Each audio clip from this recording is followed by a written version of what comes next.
Breaking update. The disappearance of Lilly and Jack Sullivan has just taken a dark and dangerous turn. Investigators have confirmed not one, but two major breakthroughs. The kind of discoveries that could finally crack open what really happened on the night these siblings vanished. For months, it looked like the case had hit a dead end. But everything changed today. Police have now uncovered new surveillance footage and recently recovered deleted digital data. Evidence that points to one terrifying possibility. Lilly and Jack didn't simply go missing. They were taken. And the person responsible may have been lying since day one. Stay with me, because by the time we're done, you'll understand exactly why investigators believe these two clues could expose the truth the entire country has been waiting for. It all began on May 2nd, 2025, when a frantic call came from the Sullivan home in rural Nova Scotia. Their mother reported that 6-year-old Lilly and 4-year-old Jack had wandered off while playing near the yard, a story that at first sounded like a heartbreaking but familiar rural incident. Children wander. They explore.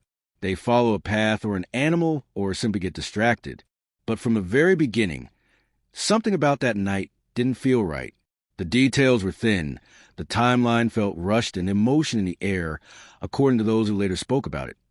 Didn't match the scene officers found. Police arrived within minutes, lights flashing across the isolated property. Yet despite the urgency, there were no tracks leading away from the home, no drag marks, no broken branches, and no sign of struggle or panic. It was as if the children had simply vanished into thin air.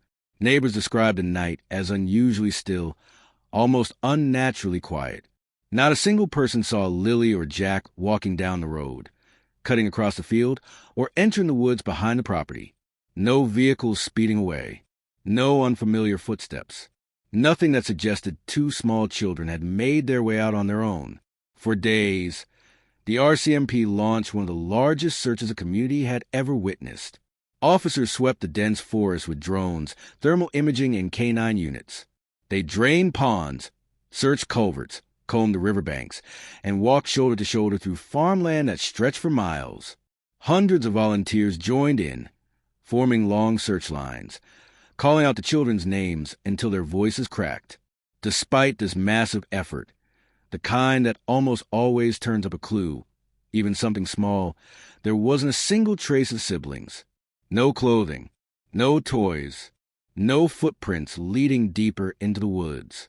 With each passing day, the case that once seemed like a tragic accident slowly transformed into something far more unsettling, a mystery wrapped in silence, stitched together by unanswered questions and conflicting stories. What truly happened that night? And how could two children disappear without leaving even the faintest sign behind? Then came the first clue that shattered months of speculation. In newly unsealed court documents, investigators revealed that they had quietly recovered surveillance footage from a rural property along Gairloch Road. Footage captured just hours after Lilly and Jack disappeared. Until then, the public believed there was no video, no visual lead, nothing that placed anyone on the road that night. But this single recording changed everything. The footage shows a dark SUV moving slowly down the isolated stretch of road near the Sullivan home at 11:47 p.m., long after the time the children were reported missing. The way the vehicle creeps forward, headlights dimmed, speed reduced, suggests someone was trying not to be noticed. And what's truly shocking is that the SUV appears to match one owned by a close family acquaintance, a person who had confidently told police they were at home the entire night and had never left their property. Detectives immediately seized the footage and sent it for forensic enhancement. Every frame was analyzed, reflections in the windows, the angle of the headlights, timestamp consistency, and even the pattern of the vehicle's movement compared to known tire impressions from roads near the Sullivan home. Investigators also cross-referenced the vehicle's silhouette with registration records and prior sightings in the area. While the RCMP have not publicly identified the driver, sources familiar with the investigation confirmed something even more disturbing. The same vehicle was later picked up on another security camera near a private shed that has since become a secondary search site.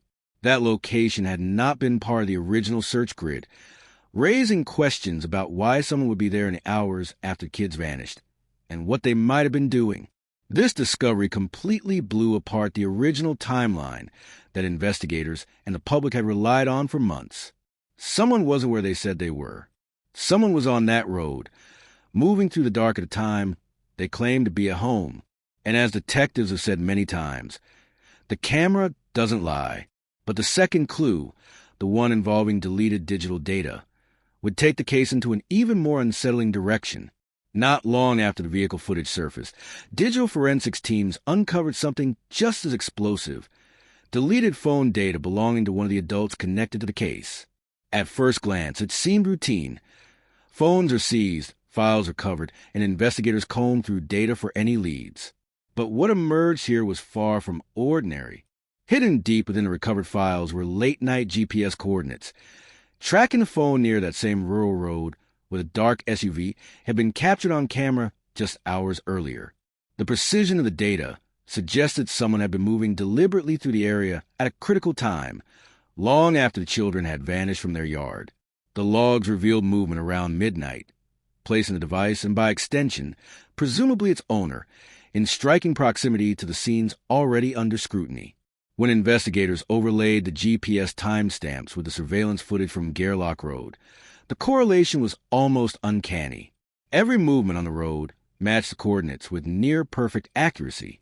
It was no coincidence. Someone had been there, and the phone provided a digital breadcrumb trail that aligned seamlessly with what had previously been a visual lead. Even more disturbing was what came next. The device had been wiped shortly after the disappearance. Files, location history, and call logs all vanished, as if someone had known exactly what evidence existed and made deliberate efforts to erase it. Investigators view this as an attempt to obstruct the truth, a calculated move that raises more questions than it answers. Who deleted the data and why? Was it to hide an accidental involvement, or something far more sinister? According to insiders familiar with the investigation, the RCMP have since cross-referenced this recovered data with fresh witness statements and are conducting targeted re-interviews of anyone who had been near the Sullivan home that night. Every movement, every contradiction, is being scrutinized. This isn't just a piece of evidence. It's potentially the missing puzzle piece that could finally connect dots between what really happened and the carefully constructed narratives that have so far dominated the investigation.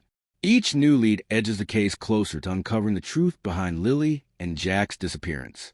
With these two clues, the mystery vehicle and the deleted GPS data, investigators are now reconstructing the final, critical hours before Lilly and Jack vanished. And what's emerging looks nothing like the original story the public heard in the early days of the investigation.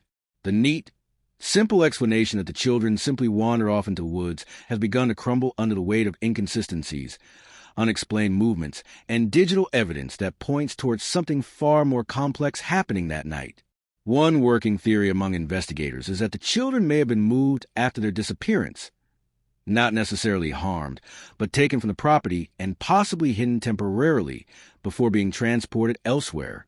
The sequence of suspicious SUV sighting, combined with a late-night phone movement, has raised the possibility that the disappearance didn't unfold the way anyone initially believed.